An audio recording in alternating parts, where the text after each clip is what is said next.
Hey guys, Professor Bill, Comic Book University, and Captain America issue number 25. I know the scenery is very different, right? I'm on vacation, but I'm never on vacation from Comic Book University. That stuff just don't quit. So, talking about this comic has to be read before you read Secret Empire issue number 8. All right, just it's a fact.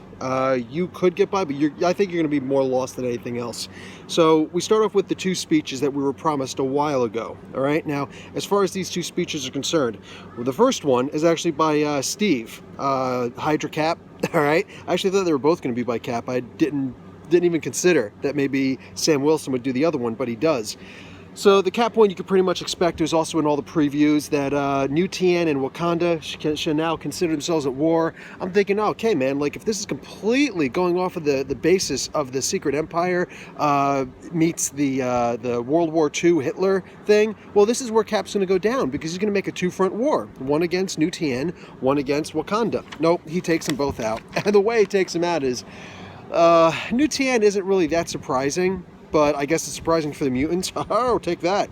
However, it is really effing surprising with the, I guess it could be, whatever. The Black Panther one, Wakanda, that was pretty messed up. It was really messed up. And actually seeing Black Panther humbled the way that he was, if you're reading along with the Black Panther series right now, I think you'll get, yeah, it was really messed up. And it's like, what an incredible down point for Black Panther, and I can't wait to see how he reacts. Like, this should definitely be used to react to how that comic's been going so far and all the crap that he's had to put up with as of late. So anyway, moving on from this, Sam Wilson makes his own speech and he says, no, listen, we got to fight. And, you know, what else is the thing going to be? It's just going to be a motivational speech. It wasn't bad. And when push comes to shove, he has been making a lot of speeches, you know, since he became Captain America, even beforehand. I think, correct me if I'm wrong, the first really big speech that he made was when he did the, there's a little traffic here. When they did the speech with, after Captain America had died. That was a pretty big one. I don't remember if he did one before that. Regardless, so the Avengers come to the Inhuman facility. Maybe that's New Adelan. They say that it's just something that kind of sprung up, but I don't think that's really the case. Regardless, this area where the Inhumans were, this is the main one where ISO was at.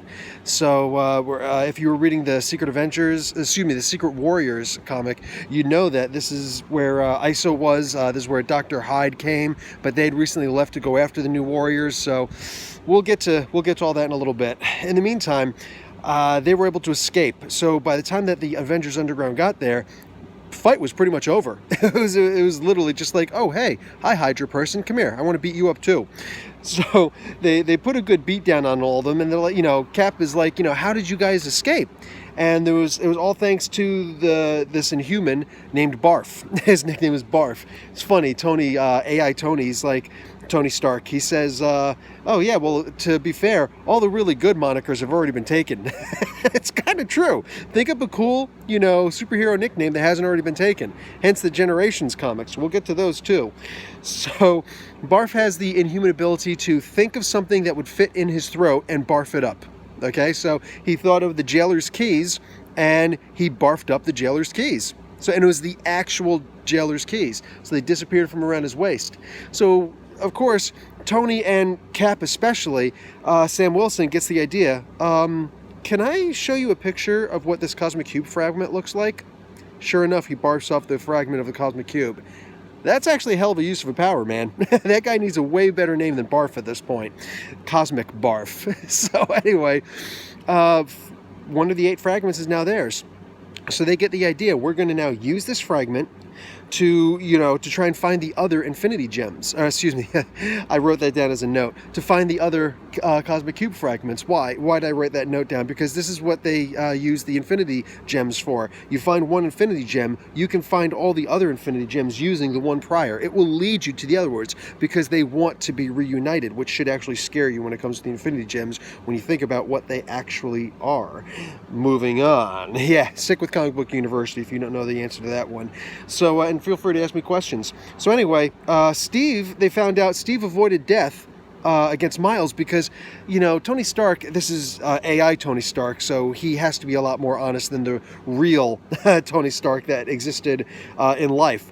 And he's like, dude, you know, it shocked me how accurate that Ulysses was. He wanted to sit there and originally during the Civil War II and talk about how, oh no, he's only like 10%, I forget what the exact number was, 18% ratio, whatever it was, accurate. But no, that's not the case. It's not only an algorithm, it is more than that. It's a concept. So he was 100% right, like uncannily right all the time. This isn't a Nostradamus 50-50 thing. But how did Steve avoid death? Turns out he had a cosmic cube fragment in his hand. That's how he avoided death. Oh, I love it. I love it. Absolutely love it. So he avoided death that way. That's why Miles didn't kill him. Wound up killing Scarlet Witch instead. Go figure. A life for a life. So at the very end of this honestly, by the time I finished reading this and I closed the comic and I was going to write down, okay, Secret Empire issue number 8, I realized that this was Captain America issue number 25. Why? Because it had a shock ending at the end. Where else would it go? They go down to Namor, and Namor's talking to this one guard. Turns out it's the same guard that, if you remember earlier on in the Secret Empire issues, when Captain America was standing and Namor came and surrendered that cosmic cube fragment that he had to Cap, Cap went closer to him, and this guard put his trident in between the two. Cap's like, you better get a hold of your people. Yeah, go figure. This was especially cool because this is the same guard that he was talking to, and that guard happens to be Bucky. That's right, it's the Winter Soldier. So not too shabby, really good surprise ending. He wound up fishing him out of the sea. That sounds familiar. Avengers issue number 4, anyone?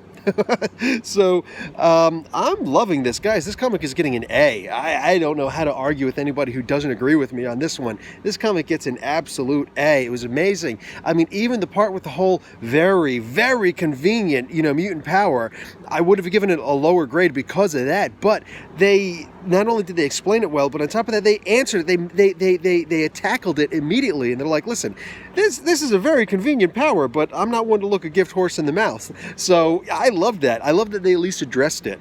Guys, I'm going to call this one a wrap. Captain America issue number 25, loving it. Yeah, I'm coming to you guys from lovely Port Elgin, Canada, on vacation. Yeah, sunny as hell. Canada, sunny? What happened to all the igloos? Go figure. Anyways, guys, Professor Bill, Comic Book University. Class dismissed. Ooh, convenient button.